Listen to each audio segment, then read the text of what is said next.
Maring tinatanong mo, saan-saan ko pa ba susundan ng Panginoong Yesus para makapaglingkod ako sa Kanya? Praise God, tinanong mo yan. Yung kumpulan dyan sa dinadaanan mo bago ka makauwi sa inyo, yung nagyaya sa'yo palagi na tumagay muna, yan, nandyan ang Panginoong Yesus.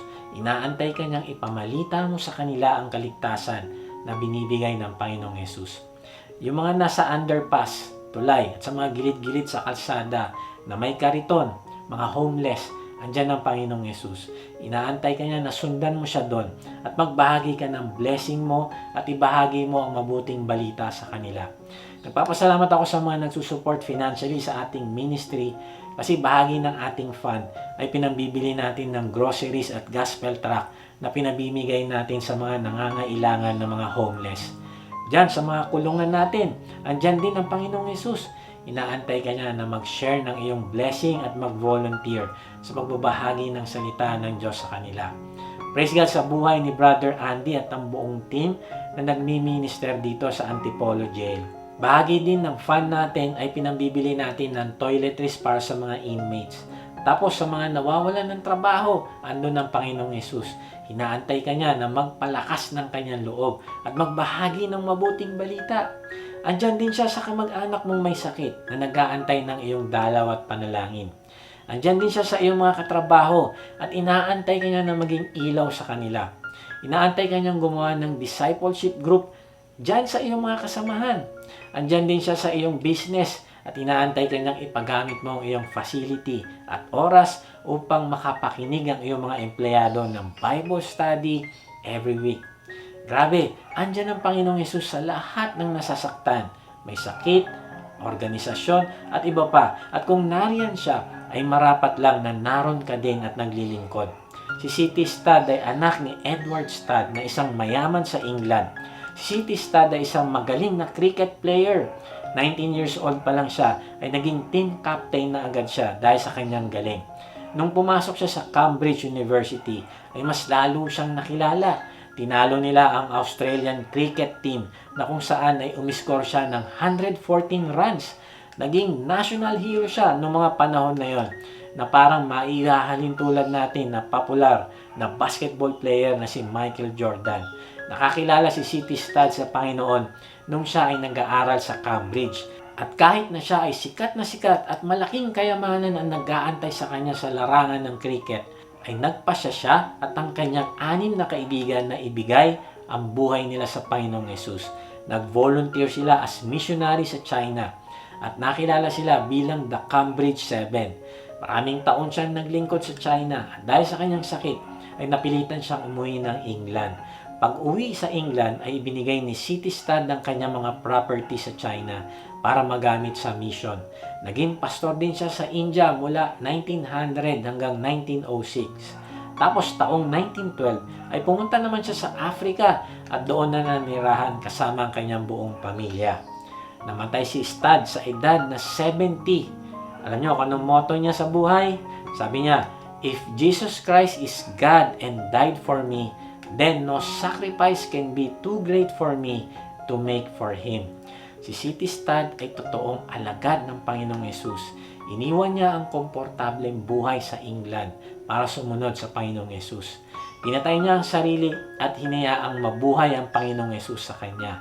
Kaibigan, anong mga bagay ang hindi mo maiwanan na nagiging dahilan para hindi ka makapaglingkod sa Panginoong Yesus? Kung masyado kang komportable sa buhay, ay baka hindi ka sumusunod sa Panginoong Yesus sa krus. Pare-parehas tayong may trabaho. Pare-parehas tayong may pangangailangan. Pare-parehas tayong may pamilya na aasikasuhin. Pare-parehas tayong busy. Pero hindi ito excuse para hindi tayo maglingkod sa Panginoong Yesus. Kaibigan, kung natatakot ka dahil hindi ka sure kung kaya mo mag-lead ng discipleship group, ay huwag kang mag-alala. Meron tayong training. Magsimula ka muna sa pagsali sa discipleship group at doon ay sasanayin ka. Tandaan mo na ang Panginoong Yesus ang unang gumawa ng discipleship group. Kumuha siya ng 12 alagad na gagawa din naman ng alagad. Yun ang purpose ng discipleship group. Kaibigan, gusto mong magkaroon ng kwenta ang iyong buhay? Maranasan mo ang joy at fulfillment na kabahagi ka sa plano ng Diyos sa sangkatauhan. ay mag-type ka sa comment section ng join. Ibibigay namin ang registration link ng discipleship group sa comment section. Kaibigan, maaaring iniwan mo ang iyong asawa, pero kung napapakinggan mo ito, ay sumunod ka sa Panginoong Hesus na maglingkod sa Kanya. Bumalik ka sa iyong asawa at pamilya. Kung ikaw ay nagkaroon naman ng struggle sa iyong quiet time, ay sumunod ka sa Panginoong Hesus sa pamamagitan ng pakikipag-usap mo sa Kanya araw-araw at mag-commit na susundin ang lahat ng sasabihin niya sa iyo. O ikaw naman ay nagrebelde sa iyong magulang, ay sumunod ka sa Panginoong Hesus sa paglilingkod. Paano? Mag-apologize ka sa iyong magulang at ipakita mo sa kanila na ikaw ay tagasunod na ng Panginoong Hesus. Kung sawa ka na sa trabaho mo, ay sumunod ka sa Panginoong Hesus sa paglilingkod. Paano? Gamitin mo ang influence mo sa iyong mga katrabaho. Magsimula ka ng Bible study sa inyo. Pag ginagawa mo ito, ay magkakaroon ka ng joy at satisfaction sa trabaho mo dahil nagagawa mo ang purpose ng Diyos para sa iyo. Kaibigan, tanong mo ito sa sarili. Saan ka ngayon dinadala ng Panginoong Hesus? Saan ka niya pinapasunod? Ano ang nagiging hadlang para maglingkod ka sa Kanya? Takot? Pera? Oras? Lakas? Pride? Kaibigan, simulan mong sumunod sa Diyos, patayin ang sarili at maglingkod sa Kanya. Kapag ginawa mo ito, ay mararanasan mo ang buhay na may kwenta at saysay. Maaaring sinasabi mo sa sarili na, oo nga, all these years ay nabubuhay pala ako para sa aking sarili. Kaya pala parang may kulang. Hindi ko alam kung paano ako magsisimulan lumapit sa Diyos. Nahihirapan akong marinig siya. Bakit parang ang layo-layo niya? Kaibigan, hindi ka magkakaroon talaga ng malapit at personal na relasyon sa Panginoong Hesus hanggang hindi mo siya sinusundan sa krus. Isuko mo ngayon ang buhay sa Kanya. Ibinigay niya ang buhay niya para sa iyo. Ipinalit niya ang kanyang sarili sa pwesto mo. Dapat, ikaw ang magbayad ng iyong kasalanan, pero siya ang nagbayad nito. Dahil dito, ay inaanyahan ka naman niyang patayin mo na ang iyong sarili at ipalit mo na ang Panginoong Hesus na masusunod at mabubuhay sa sarili mo. Kahit nasaan ka ngayon, ay ipahayag mo ang iyong pananampalataya sa Kanya na nagbayad ng iyong kasalanan. Sabihin mo sa Kanya, Panginoong Hesus, inaamin ko na ako'y makasalanan. Patawarin mo po ako dahil matagal na panahon na sarili ko lang ang sinusunod ko at hindi kita sinasaalang-alang na isama sa buhay ko. Ngayon nga ay binubuksan ko na ang aking puso. Pumasok ka at manahan sa akin.